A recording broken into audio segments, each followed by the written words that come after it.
Have you ever survived a zombie outbreak? I almost did. But before you become more confused, let me explain some things. Human vs. Zombies, or HVZ, is a popular growing game among college campuses. The game is basically a game of tag, but with Nerf guns. There are two teams at the start of the game: the humans, who carry Nerf guns and wear bandanas around their arms, and the zombies, who wear bandanas around their head and don't carry Nerf guns. Both teams have certain goals that they need to complete for each mission. Usually the humans have to complete a task without being destroyed by the zombies, whereas the zombies' mission is to get and tag all the humans, thus turning them into zombies.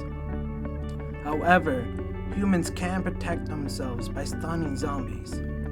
They can do this by shooting them with a Nerf dart and or hitting them with a thrown sock or marshmallow.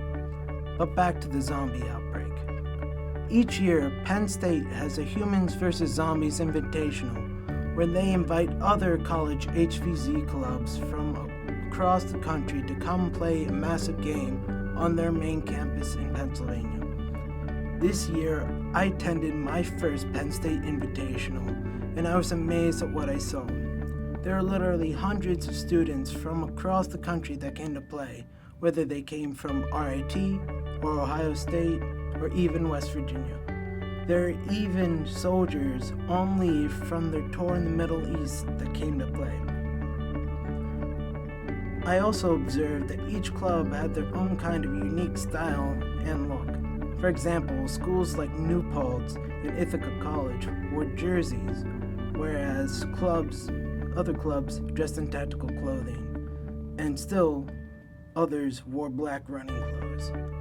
But a couple clubs did dress up in a theme. For instance, Ohio State did a bros and hoes theme, while their friends at Ohio University did a Mad Men theme. Another thing that impressed me was the wide age range of all the players, from 18 to over 40.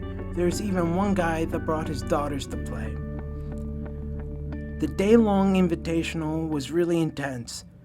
All throughout the day, humans were attacked by zombies while trying to complete difficult missions. Whether it was solving puzzles or holding a certain location for a set amount of time, humans were getting killed left and right. It provided a great rush to the human players. But when they died, they had to hand over their kill code to the zombie that got them. I and most of the UMBC clubs stay alive until the last mission in the last 15 minutes of the game. I died before the game was announced as zombie victory, the reason being that the remaining human survivors had absolutely no chance of completing the mission. Later that night, all the players, human and zombie alike, partied together. I made a ton of friends by going to this invitational, and I can't wait till next year so I can go again.